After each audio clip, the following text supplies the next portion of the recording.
Jaya Radha Madhava Kunja Vihari Jaya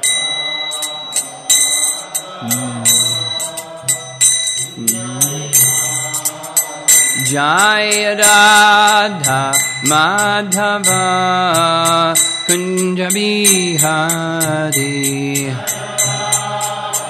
Madhava Kunja Vihari Gopi Jana Vallabha Girivardhari Girivardhari Gopi Jana Vallabha Girivardhari Girivardhari Jasodanandana Vrajajanaranjana Jasodanandana Vrajajanaranjana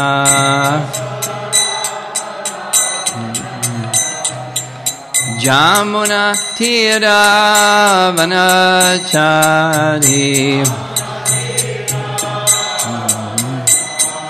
Jamuna Tira Vanachari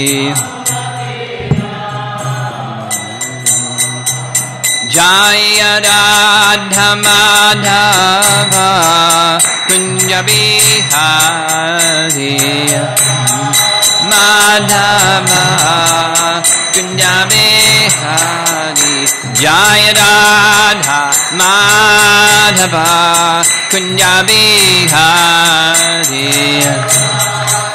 Madhava Kunja Vihari Gopi Jana Vallabha Girivardhari Girivardhari Gopi Jana Vallabha Girivardhari Girivardhari Jasodanandana Vrajajanaranjana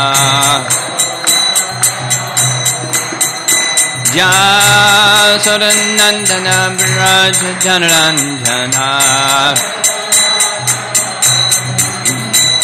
Jamuna Tira Vanachari Jamuna Tira Vanachari Jaya Radha Madhava Kunja Vihari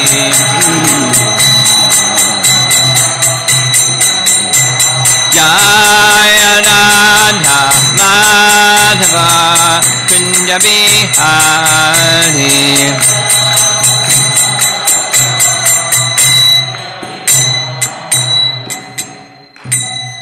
Jaya Vishnupad Paramahamsa Hari Vidagacharya the Tarasata C. Madhus Divine Grace Sri Bhakti Vedanta Swami Srila Prabhupada Ki Ananta Koti Vaishnavrinda Ki Grantharaj Srimad Bhagavatam Ki Samveda Bhakta Vrinda Ki Nitai Gaur Premanandi. All glories to the assembled devotees, all glories to Shri Guru and Shri Gauranga.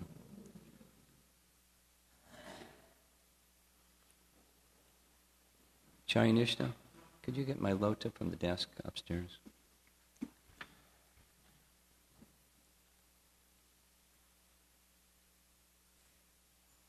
Om Namo Bhagavate Vasudevaya. Om Namo Bhagavate Vasudevaya. Om Namo Bhagavate Vasudevaya.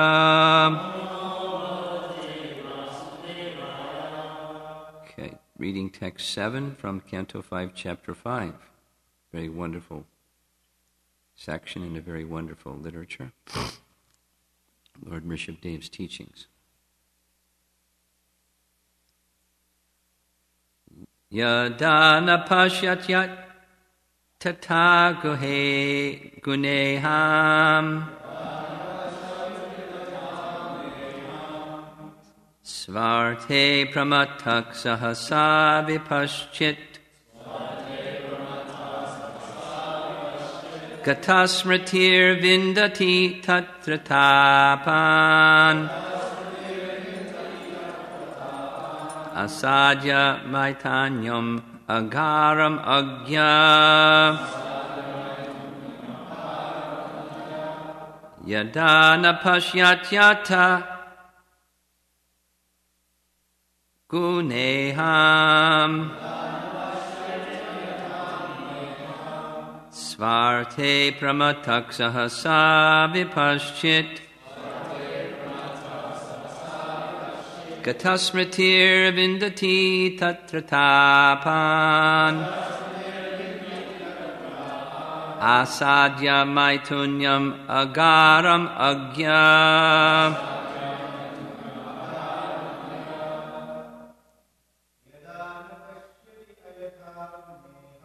yadana pasyatya yata gaheham svarte pramatak sahasa vipaschit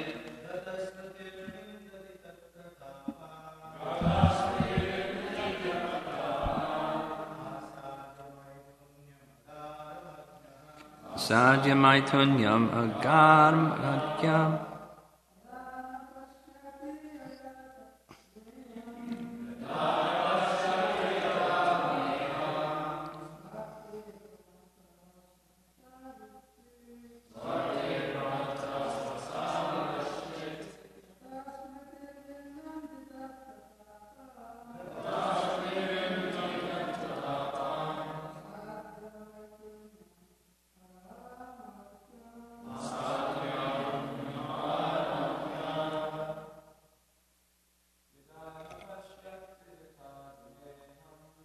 Anapashyatya tatakahenam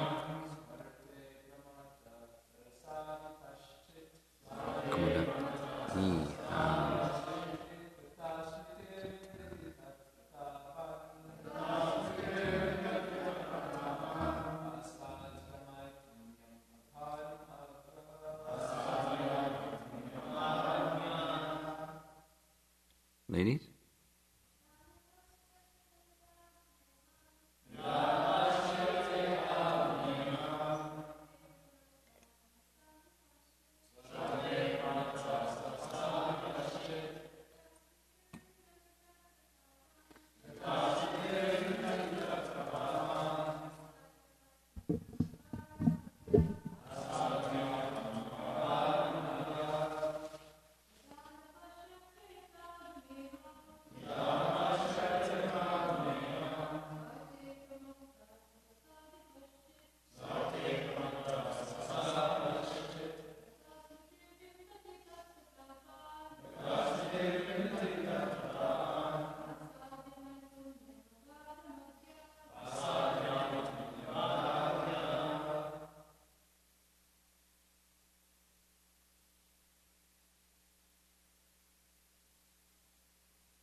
Preeti?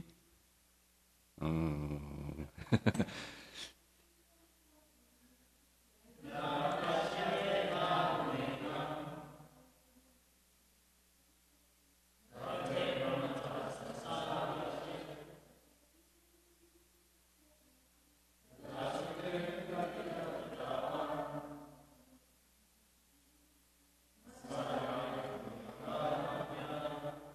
Yay! Very good. Hare Krishna. Yada, when, na, not, pashyati, sees, ayata, unnecessary, guna iham, endeavor to satisfy the senses, svarte, in self-interest, pramatak, mad. Sahasa, very soon. Vipaschit, even one advanced in knowledge. Gata smritihi, being forgetful. Vindati, gets. Tatra, there. Tapan, material miseries. Asadya, getting. Maitunyam, based on sexual intercourse. Agaram, a home. Agya, being foolish.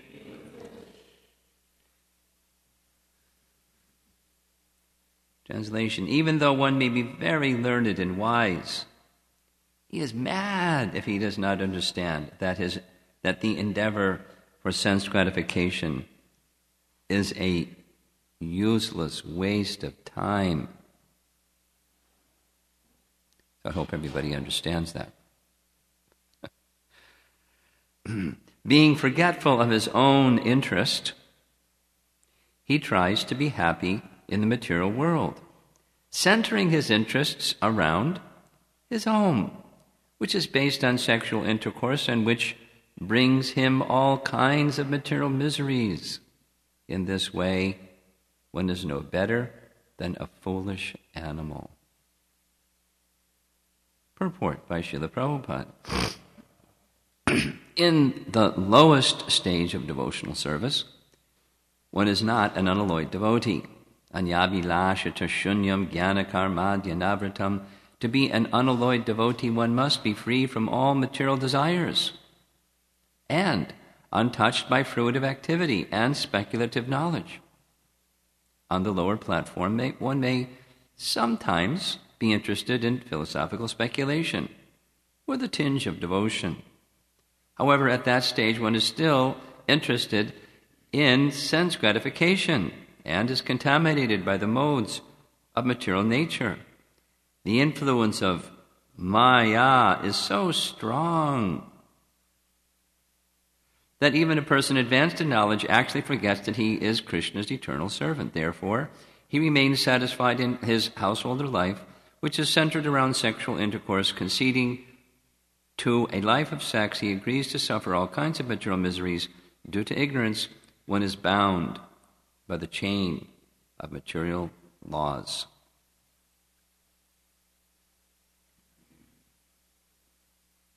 Yadana pashyat ayata guneham svarte pramatak sahasa vipaschit katasmatir vindati tatratapan asadya maitunyam agaram agya. Even though one may be very learned and wise, he is mad if he does not understand that the endeavor for sense gratification is a useless waste of time. Being forgetful of his own interest, he tries to be happy in the material world, centering his interests around his home, which is based on sexual intercourse and which brings him all kinds of material miseries. In this way, one is no better than a foolish animal. Any questions?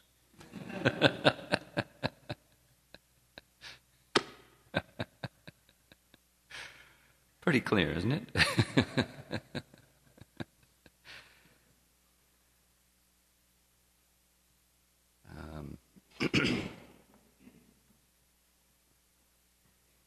In the verse, this word sva artha, second line down, is there, and that's one of the principal points of attention for a Vaishnava. What is one's self-interest? Sva means one's own, like sva-rup, or sva-artha. Artha, in its common usage, it means money, or economic development, or material prosperity.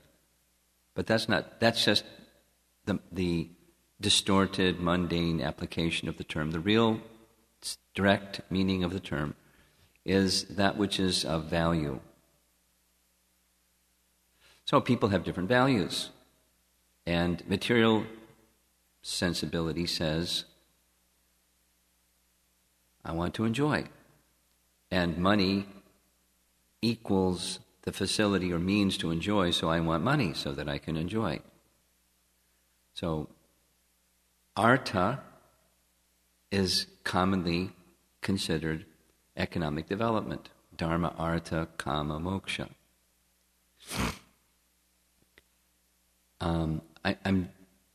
As I'm speaking, I'm recognizing that I'm jet lagging. So,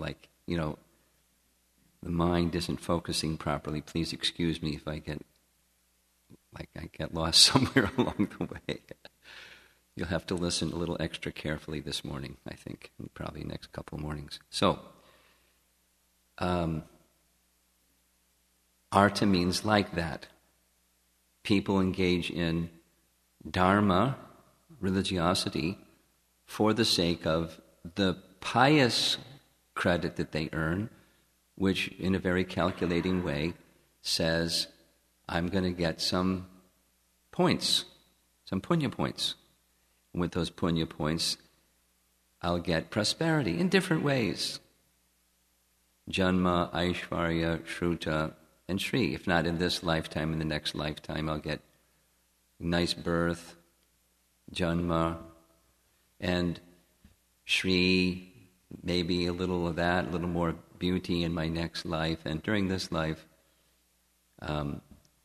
opulence, and the capacity to understand things. I'm going to get perks in this life and the next life. That's the calculation. In some cases, it's really gross. My wandering mind is now thinking of one man.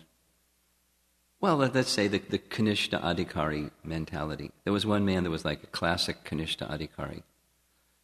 But anyway, without the detail of, well, we would have class, like we're having class right now.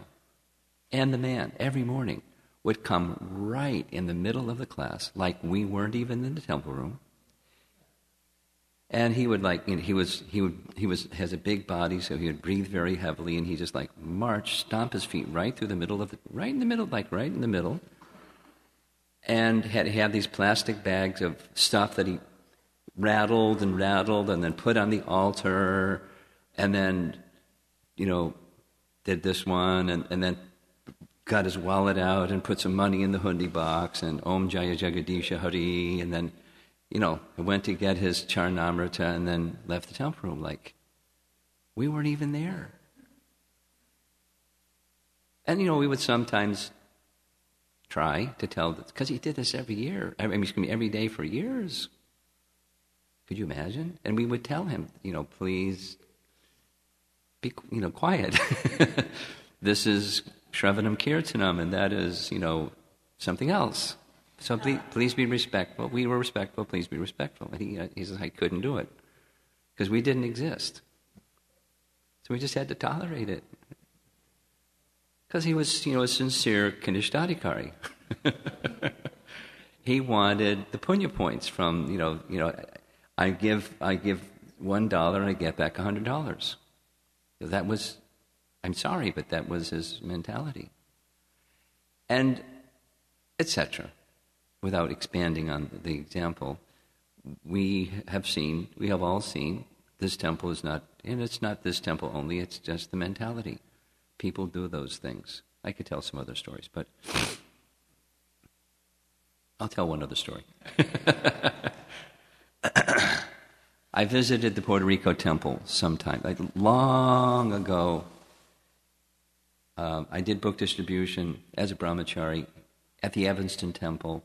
And at the end of that was the winter where the workers came out and, punched devotees and floored them. Pragosh was one of them that got, blood all over the place. And the guy it was one of the workers, and he covered his head and ran. But we knew who he was, but we didn't do anything because we didn't want a war. Anyway, it was like the wild woolly west, Chicago. Pew, pew. And at the end of that winter, it's a great morning class, huh? At the end of that winter, the Puerto Rico temple opened, and Gajahanta Prabhu and I were asked out of the airport party to go to Puerto Rico to the ribbon cutting ceremony, to go there and start book distribution in Puerto Rico.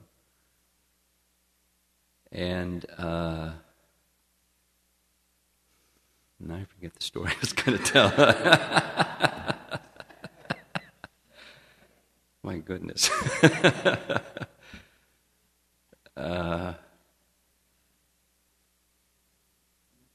Huh? Yeah, Kanishta Adhikari. My goodness, I can't remember. I'm sorry. It was a good story, too.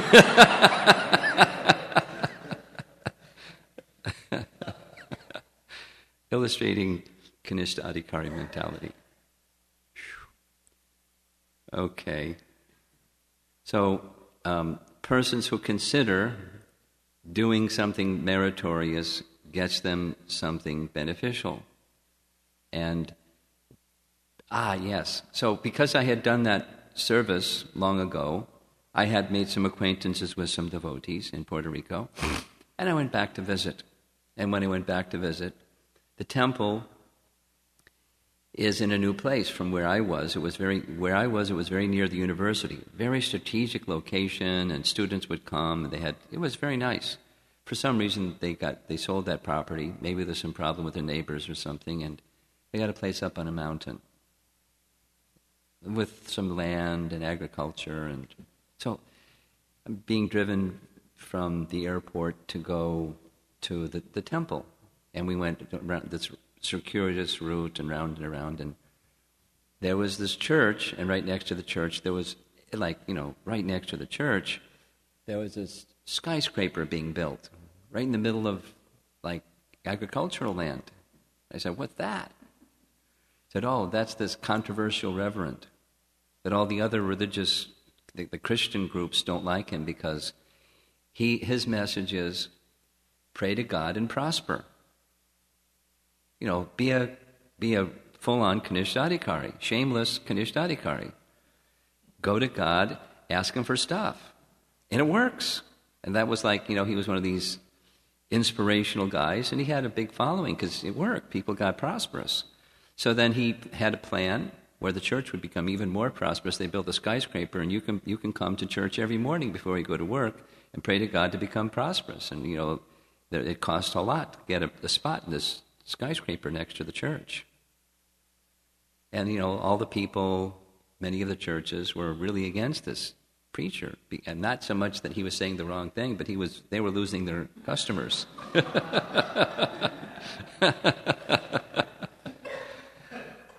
Kanishta-adhikari, that was the example.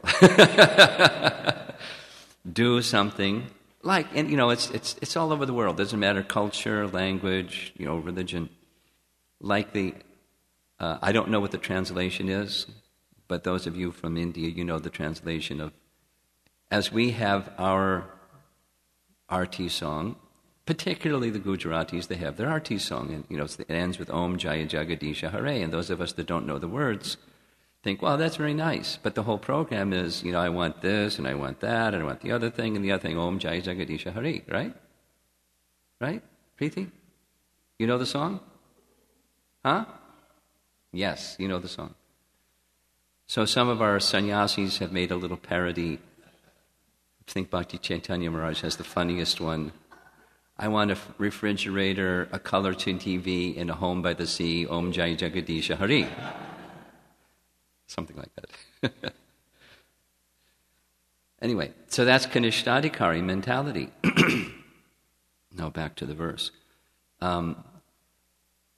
Rishabdev is instructing his sons, don't be like that. Noteworthy is the fact that amongst his 100 sons, 9 became very elevated perfected Paramahamsas. And then some others became qualified brahmanas, and large balance became kings. So not everybody went the same direction. Not everybody became sannyasis. Many of them became grihastas, but if you're going to become a grihasta, these instructions are not for those brahmacharis and sannyasis. These instructions are for grihastas, varnaprasthas, and sannyasis. And everybody.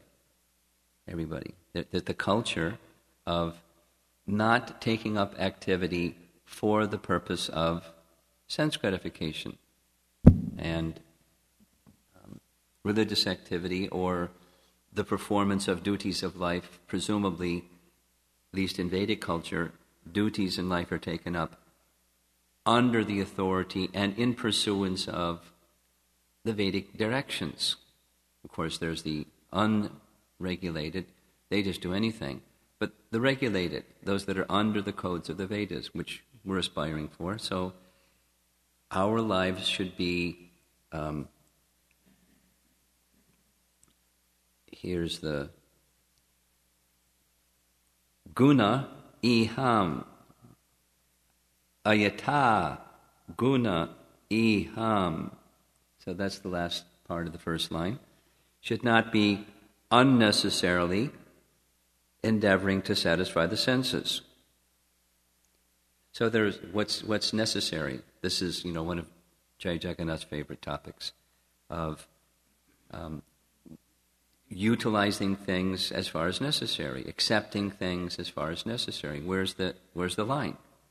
Where's the more than necessary? And over here is necessary, and over there is not sufficient. It's less than what is necessary. So that takes a lot of introspection, it takes a lot of guidance, it takes a lot of principle-centered deliberations. And over a period of time, one who is following the Srimad Bhagavatam, that's the Nivriti Marg, the path of decreasing involvement in worldly things, the line moves. So one has to continue to recalibrate in the course of life and gauge, is the line moving this way? And even if, let's say, in the case of some devotee's life, for some period of time, something that they become spiritually weakened for whatever, so many different reasons. Then the line may need to move the other direction, but not unrestrictedly. But so where it's that nice medium where not more than necessary, not less than necessary. Like Krishna says in Bhagavad Gita, one who is moderate in his habits of eating, sleeping, work, and recreation. Not more than necessary, not less than necessary, something. And even so, then on that, even that is one exercise, what's necessary, what's unnecessary, because this verse is more than necessary. Ayata guna iham, unnecessarily endeavoring to satisfy the senses. Doing that is caused by losing sight of one's self-interest, or one's self-interest gets covered. What's your real interest? Too bad. Your real interest gets covered when you don't do that exercise. What's more than necessary? What's necessary? What's less than necessary? What's necessary?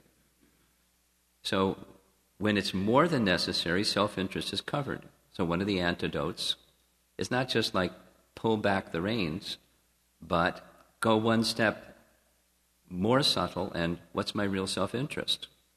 Because that's what's going to keep the ship moving. That's going to keep your spiritual trajectory going in the right direction. Is what's my real self-interest? What's my real self-interest? Not what my mind says and my senses say and Vox Populi says. What's my real self-interest? Like, who am I? And, those kind of things. Real basic things. So devotees spend a fair amount of time in that realm of contemplation. we do active things, but we're also, the driving force behind it is this, what is my real self-interest? You know, one of the classic verses that Prabhupada quoted so many times, Na te vidusvartakatim hi Vishnu durashraya bahir artamaninas. Those that don't know what the real self-interest is are very busy in the bahir arta maninas. Bahir means outside, arta means what's of value, and maninas, they're contemplating what's out there in the sense gratification marketplace that's going to make me happy. Even in the realm of, devotional service, or at least the beginning, earlier, prior stages of devotional service, just as Prabhupada is saying here. In the lowest stage of devotional service, one is not an unalloyed devotee. Okay, that's us. We're not unalloyed devotees. So there's this mix. And we're part of our responsibility as newer devotees is to very carefully monitor the mix. Increase the one and not unnecessarily allow the other to get out of control, or in an artificial way try to not have that which is necessary, eating, sleeping, work, and recreation in our life. Excessively, just excessively.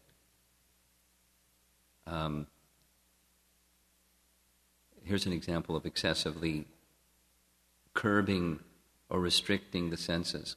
There was a period of time when in ISKCON in general, a few of the leaders started doing this, and then it started proliferating, that on Ekadasis, a number of us observed Nirjala Ekadasi, every Ekadasi. And then it went into Nirjala Ekadasi and staying up all night and discussing philosophical topics, or staying all night and having kirtan mixed with philosophical discussions. And it was, it wasn't so much of the all-night thing, it was more Nirjala Ekadasi every Ekadasi. So I remember one very sincere brahmachari imitated the activities of those that had the capacity to observe Nirjala Ekadasi. And they found him passed out in the walk-in refrigerator at night.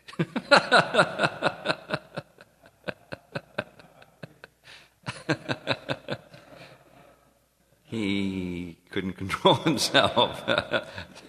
So rather than be seen, he went into the refrigerator and it offered the whole refrigerator. And started eating. And he passed out in the refrigerator floor.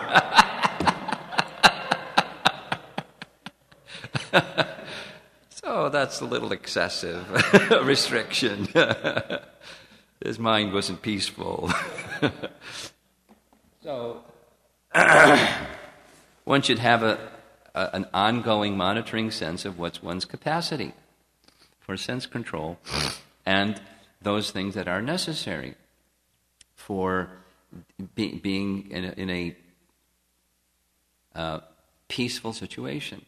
But now we're in this mix, and we're looking at what's the right balance. And now those things that are in the category of sense gratification, in the category of sense gratification, it's not, with a big, it is not that now we have a license to have sense gratification.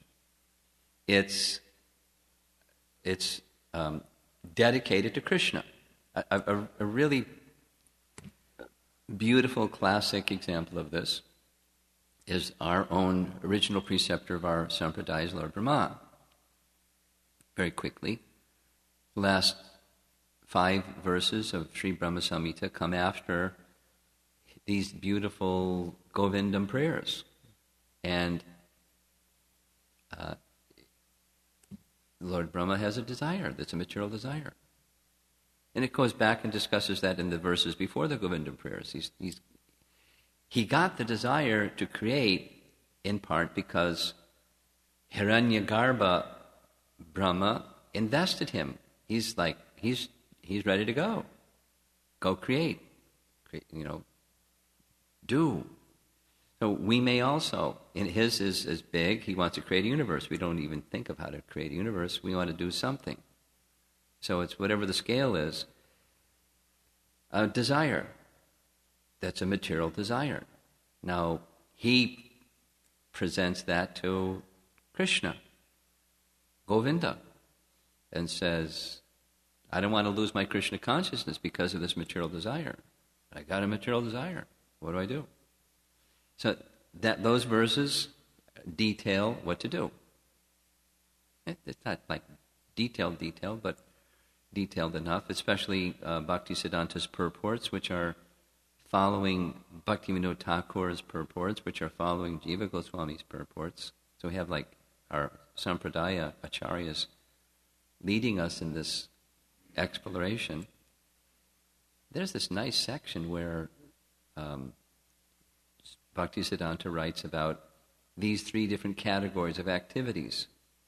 And I can't remember them right now because I'm jet-lagged. But it's the body, the mind, and social. Something like that. And he gives a list of, here's some examples of the body, here's some examples of social, here's some examples of the mind. And we have these different things that we do, as long as we have a body. And you can say, oh, I want to be spiritual. I won't do those things. But that's, Bhagavad Gita chapter 3. Krishna is saying, no, you do those things, but you do them for me. So, the short of it is, dedicating those things, it's 2 parts, dedicating those things to the satisfaction of Krishna, like you're going to create a universe, create it for Krishna.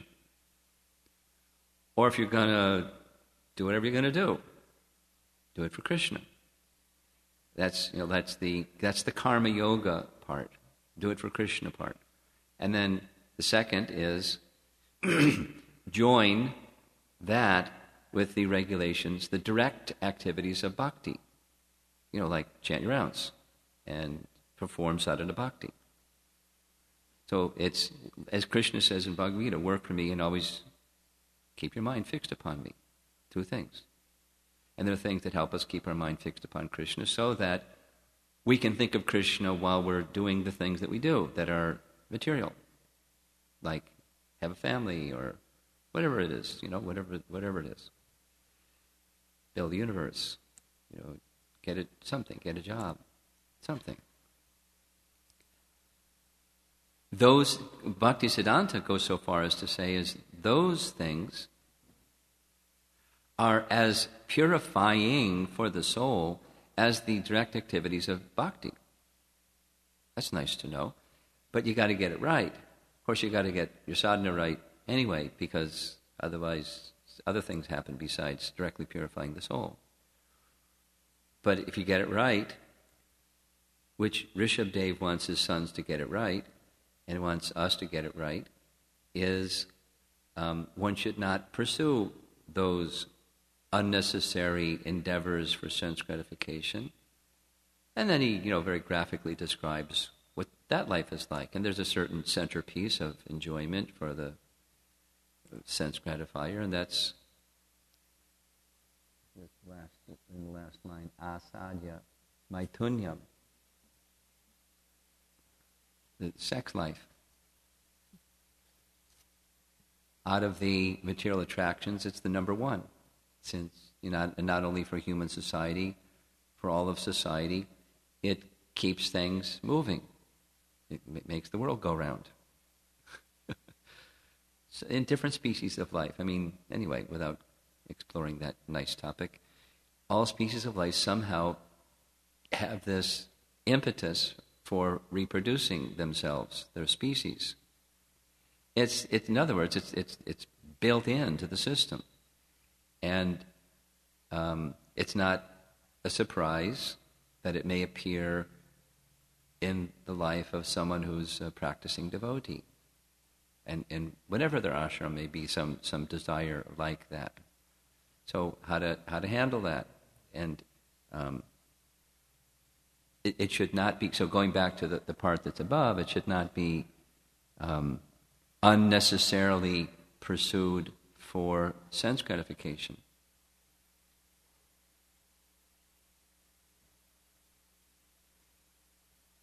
Not understanding this principle, very awful things happen in this world. Very, very awful things happen. These gang rapes and, the pushing is without this training, so many awful things happen. So the solution is not stricter laws and hang the monkey, so people will know that if you do this, you're going to get slammed. It's this. It's what Rishabhdev is doing, and it's what we should be doing. And we should be examples of this. So that is a very strong message to the unrestricted, unregulated people that are godless and are running around trying to figure out how to control the uncontrollable. It happens.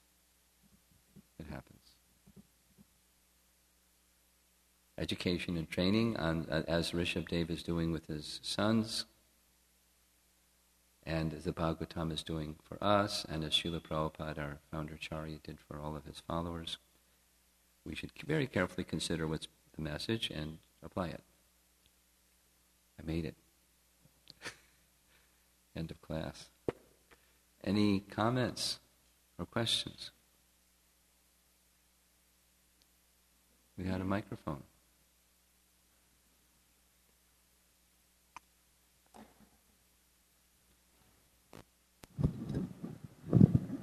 Hare Krishna Maharaj. Hare Krishna. You were explaining how, as practicing devotees, we should have this deliberate contemplation. What is my swa-artha? What is my highest welfare? Yes. So I just have a question, something I've been dealing with now that I live here full time. There are so many activities to engage oneself in the temple, and they're all related, as service to the deities and service to the devotees. And sometimes I find, I'm giving examples of details to understand the principle. What is the principle? One is choosing how to engage himself, and he has to kind of make that choice, and he's given that liberty that, hey, you make that choice on what is it that you want to do. So the context of your question is, under authority, you have some freedom. That's because the first is under the authority part. When that's very clear, then some freedom.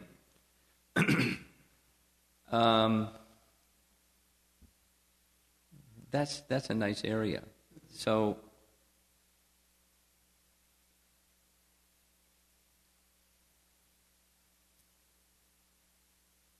I'll say a few things. It's not just one thing, a few things. One is the big picture of my nature. Generally, newer devotees don't think about, what's my nature? It's just, yahoo, let's go for something, because I have some freedom. But so, my advice is, think of the big picture of what's my nature.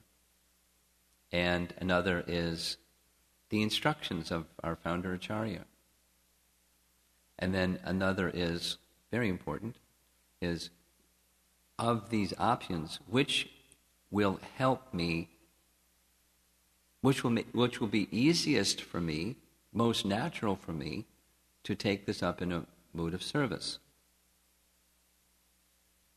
Very important, because the mood of enjoyment, where I have some freedom, the tendency is to go for the enjoyment part instead of the mood of service part.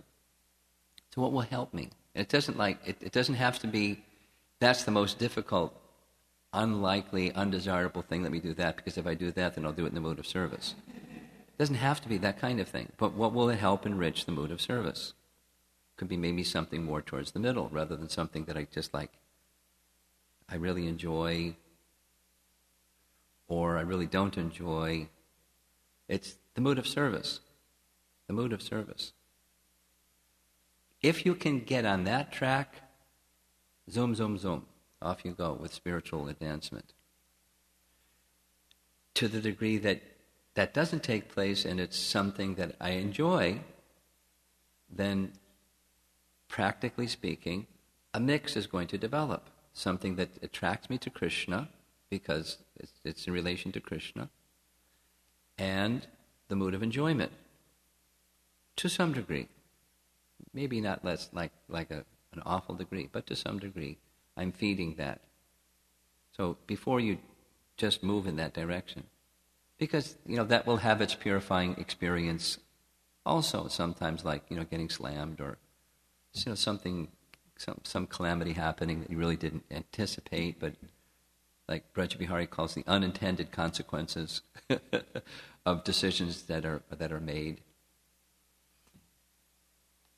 And then another very nice one, is to consider, as a saintly person is advised to consider, or the quality of a saintly person will consider, how will this benefit others? Besides what I like to do, how will this be of benefit to others?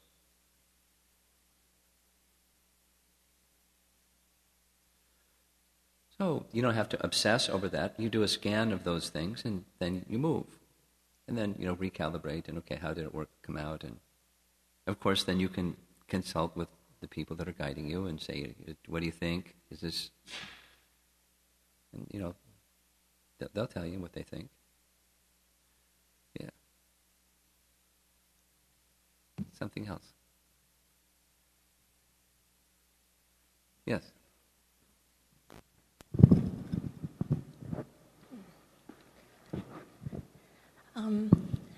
I'm looking for clarification. As you were sharing in class, I was thinking that for me personally, to be able to abstain from doing something that I may know is not right, or doing things that are right, the ability comes from when I am able to get in that relationship where I feel love. So I'm able to think about, the person in my life who is a spiritual authority, guide, mentor, spiritual master, whatever the relationship is, where I have understood from them that this is not right, or I just innately know that it may not be right. So when you were saying that we need to take this training, or persons need to be trained, I feel like over these years, what has happened with me is that there has been this closeness of relationships that has happened, and because of that closeness, there is a level of accountability. There is? A level of accountability. Okay, good. Glad to hear it. So, because that is there, I feel like that is the control point. So what else should be there? I guess I'm trying to find out. Before the level of accountability, I would say what drives the level of accountability is two things: the commitment to the person and a clear sense of svarartha. Even if I don't, that's lesser, because I may be a bozo and I don't understand what's my self-interest. But if I understand, here is a genuine well-wisher, and I'm moved to be guided by this genuine well-wisher, and they know my bozo tendencies, that's okay. They've accepted me, so I'm committed to that relationship. So that drives the accountability.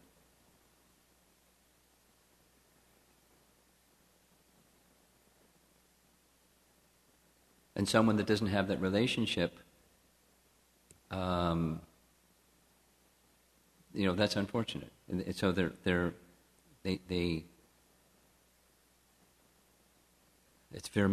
life is mercurial.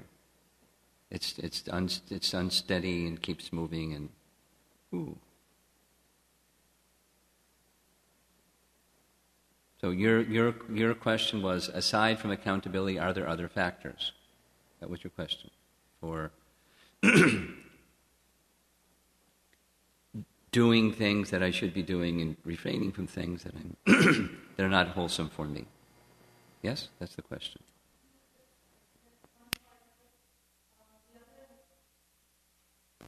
I guess I'm trying to understand, like training that I've been receiving, and as I'm thinking about it, to me, I feel like over the years what I have received is somehow the ability to open the heart, to be able to know that I have love in my life. Okay. But so, what do you do? Your question then is, how do I further enhance opening my heart so that I know that I have love in my life? Is that the question? No, I guess I'm asking if that is what the training is. Is that training to be able to... Sure.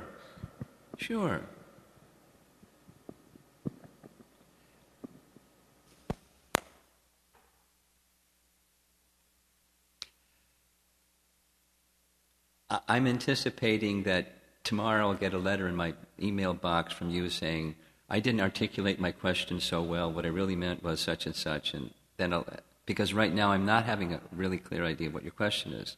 Maybe it's because you're not really clear what your question is. But certainly, in order to have a sustained effort going forward in life, and certainly in spiritual life, there has to be a sense of love. And love in a transcendental sense of love, not the other kind. And that's life. So I can move in that dynamic. And is that essential? Yes, that's essential. Is that an essential part of the teaching? Yes, it's an essential part of the teaching. And so those things, from my side, those things that I can do that thoughtfully, not whimsically, impulsively,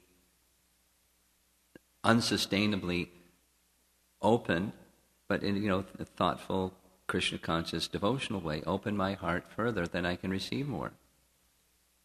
And not only more quantitative, but qualitative. It's something like reading Prabhupada's books. We can read Prabhupada's books where we're getting something, and then as you recognize, wow, then I'm really getting something, then there's more openness and more, so you can get the fullness of what's there in Prabhupada's books progressively. The person or persons guiding our lives can give more depending upon our openness, but we can't just like pretend or like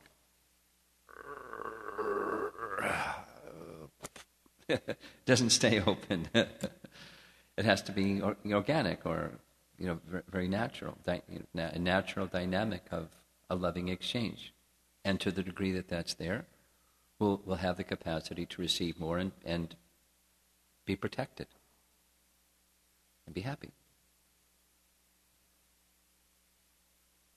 That's Krishna's system. It's a loving system of love, loving relationships. Does that address the question? Okay. We got some hands up here. I saw Ashraya's hand first, and then Nityananda, then Jai Jagannath. Ashraya.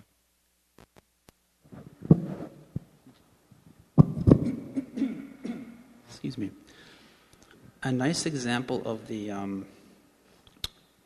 progression of someone under guidance, this came up in a previous class, was the Prachetas, the sons of King Prachinabarhi. The Sangha of? The sons of King Prachinabarhi. Okay. The Prachetas. The devotees, do me a favor, all of you. My hearing is like so bad. Yes. And especially the devotees have a tendency, being respectful, knowing that my hearing is bad, When they finish the sentence, it finishes like this real fast, and I can't catch all the words. So especially at the end of the sentence, go a little slower, please. Thank you. Okay. The sons of King Prajini Bari is a nice example. Okay. Of persons progressing under guidance, progressively, different guidance they receive. Good, got it. And I wanted to ask, what was their most essential quality that allowed them to naturally move in that progression? What Lord Shiva said, obedience. No, obedience, not in, the dumb way, but obedience in the transcendental way. That's the answer.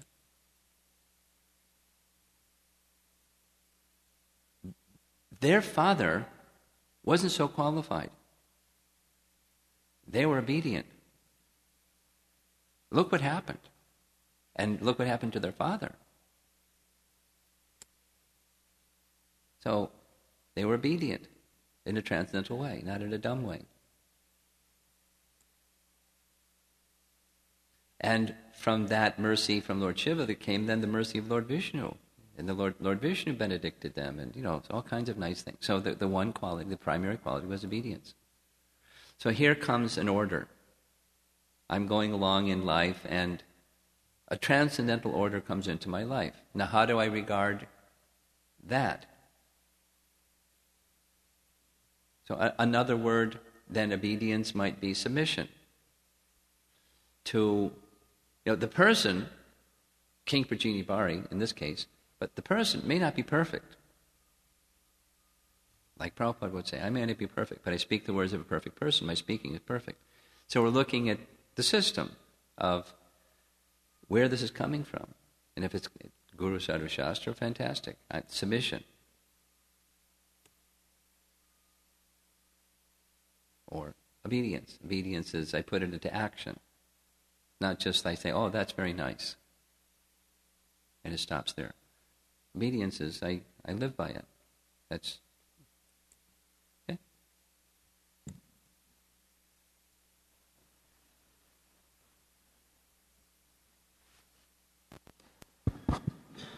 Hare Krishna, Guru Maharaj. Move the speaker. Point it a different direction. In this verse, the person is called Vipaschit, one who sees truth or understands truth. And Rishabh Dev is saying Yada Napashyati, one who doesn't see it, although he is supposed to see the truth. So at what point does a person of knowledge not see truth? Is it when they forget Svartha? Is that the point when they well, is this a cause-effect kind of question? Which comes first? No, I'm asking what makes a knowledgeable person, one who's one who's come to the stage of, seeing truth or reality, not see it. Well, I'm inclined to go to what Jiva Goswami says is the cause of coming into the material world. And that is turning attention away from Krishna. That's the cause. So a person can have knowledge, and they can display their knowledge. You look at all this knowledge. We've all met people that know lots of stuff. But so the point at which they become covered is their attention goes away from Krishna. So that maybe they have lots of knowledge, and their attention never was with Krishna. They just got lots of knowledge. So that's not a person to follow.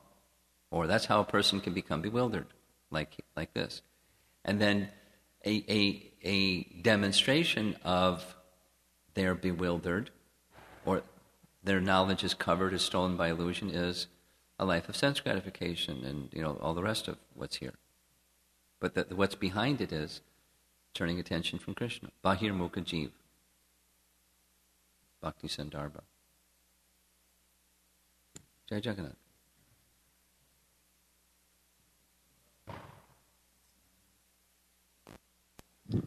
Maharaj, you concluded your class discussing about the importance of education. Importance of? Education. Yeah. On this principle. And as my recent emails to you have indicated, I've been concerned about how are we going to effectively educate, particularly persons who have yet to come to Krishna. Yeah. And especially in our attempts to do college preaching and so on, we find it very difficult even to say the word God without causing a disturbance, in the few members who've come to the presentation or whoever. So I was wondering about how, also, another point, you mentioned that at one of the GBC meetings, you guys got the freedom to talk about what you see happening in 30 years in ISKCON. Yeah. You mentioned about education also. Yes. So I was kind of wondering, how do you see us developing our educational, I'm not finding the right word, like power, in order to effectively preach to especially those who have yet to come to Krishna? Okay. My experience is different than the beginning part of your question. My experience is that today, in the current times, and say in the past 2 years, 3 years, there's a rise in the level of interest college students, young people, and other beyond college, have in seeking genuine spirituality. So, go a few steps back and say, a plan should be designed knowing the audience. One of the first rules of speaking is know thy audience. So, who's the audience? Where are they at? What are their needs, interests, and concerns?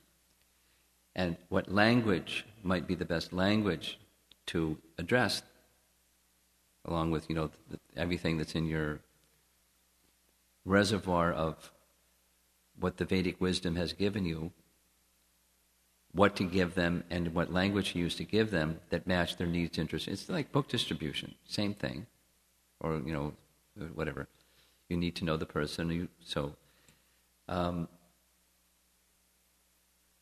You said, you even say the word God, and some people, they walk out of the room, or mentally walk out of the room. However, at least the present audience, as I see it, the word God is not the problem, it's phony stuff is the problem. And they want, in addition to what they want genuine, they want an experience. One of the reasons why kirtan is so popular is because they experience something.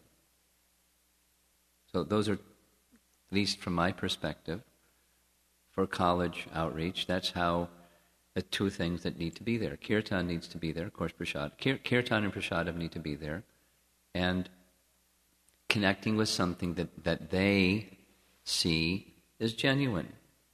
So I've tried to select some topics, and then you can develop those topics that help newcomers with something that they're interested in, like relationships. Everyone's interested in relationships. Or social activism. Making the world a better place. And getting on the bandwagon to some extent of saying, it's crummy. But then having something, in principle at least, that's genuine to replace its crummy. And something whether they can resonate with that something, that's the alternative. It's genuine. It's going to stand challenges and time, and whatever they can throw at it to knock it down. It's going to stand because it's genuine, and you stand by it.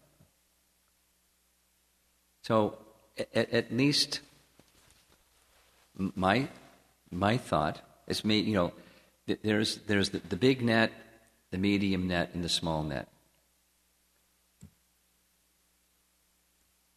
The big net has its place. I'm thinking specifically now of Stamba at Penn State University. There was a period of time when he was doing fantastic work. He had a big net, then he had a medium net, and he had a small net. He made a lot of devotees in that small net. And the big net was people felt, wow, the Krishna people are good. I don't know what they're about, but they're good people. College students, that's kind of not really high-level thoughtfulness about... Because I remember in Boston, in Harinam, I met some people that came right over to the Harinam party and introduced themselves. We're for the Penn State program. And, offered them some literature. No thanks. They just had good feelings about the Hare Krishna movement. Because you people are good people. You're doing good things. You're nice. Fantastic. It's not that's not the small net, that's the big net. So what are our objectives in college outreach? That's certainly one of them. Because the network goes around.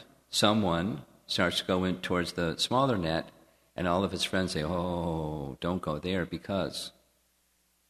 So you want something of a big net. But you also want something that out of all those people that come, and then the sincere people, they're not going to mind if someone says, oh, watch out, because, books in the airports or something. Brainwashing or, whatever it is. They might say some bad. They're cults or something. Sincere people will see the genuine thing. We want the hearts of the sincere people. We want to be able to touch the hearts of the sincere. That's our main mission. Again, it's something like, this is from my perspective, because you framed the question that way. In my years of book distribution, it grew to the point where I understood I had two main missions, or maybe three. One, everybody gets the opportunity to take a book. Doesn't matter, don't discriminate who shouldn't, who will. Don't get on the mental platform. Everyone gets the opportunity to get a book. It's for everybody. Second, there's some people, out of all those people I'm going to meet today, some people are really searching. So I want to connect to those people. Spend a little more time and find out in a short time what are things that are of interest to them and point to the resource that can help them fulfill that which is of interest to them. And then the third is some of those people are going to take some steps. Besides, there's a resource, they never do anything. Some people will take steps. So I'm Krishna's little emissary, going out here in the field of the material energy and finding those souls. That's the mission. And then everybody gets a book, and some people can, the in-between thing. So a strategy for college preaching, similarly, is like that. Something that's broad,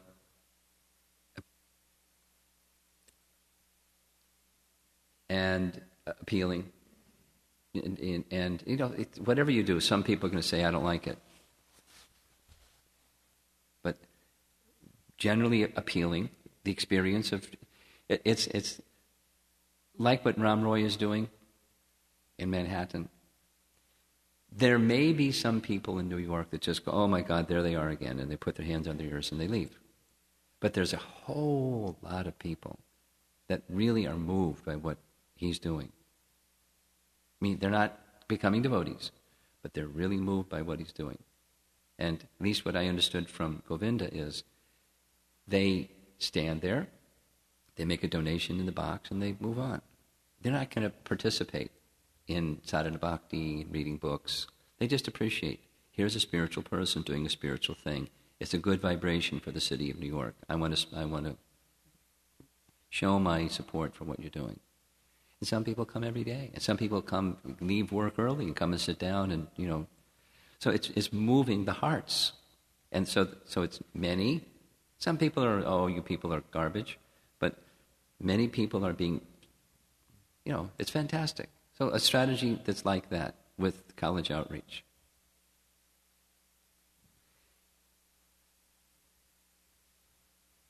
that's enough, I think. Last question.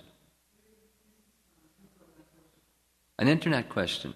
Can you read it into the microphone? This is from Dr. Carlos. Uh-huh. He said, but my life in Krishna should be enjoyable. Should be enjoyable. Enjoyable. Yeah, I should be happy. In the mundane and in a sublime way.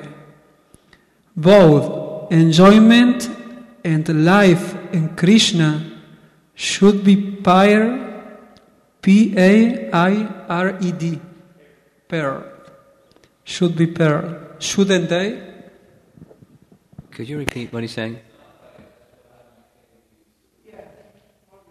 What's his question?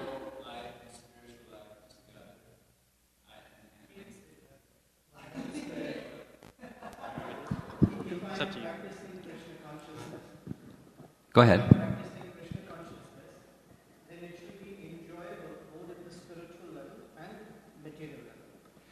The answer to that is, whether it may or may not be enjoyable on the material level, it should be with devotion for Krishna.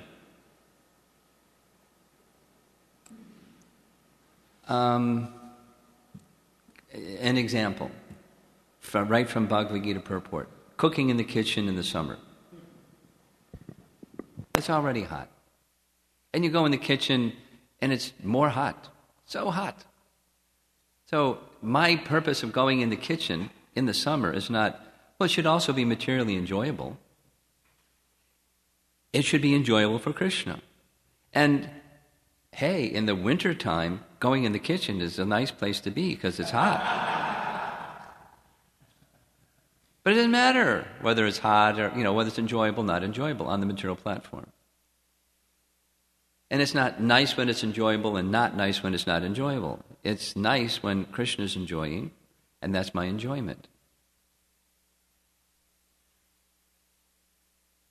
There are examples where it's mutually enjoyable for Krishna and for me, and that's, but if that's the criterion for devotional service should match this standard that I just held up, then when it's not enjoyable, see you later. Or I'm hesitating because it's supposed to be enjoyable and I'm not feeling enjoyment. I'm feeling it's hot in the summertime, for example, or whatever else goes on. I think any one of us that have been engaged in devotional service for some time know very well that a portion of what we do, we don't like to do. We don't do it because we like to do it. We do it because it's important, and it's for our founder Acharya, and it's upholding standards. Let's say, one example is discipline. It's not nice. That's not who wants to give discipline. But if you don't give discipline, then you have it's damaging for the whole. So you have to do it, etc. It's so many examples. So many examples.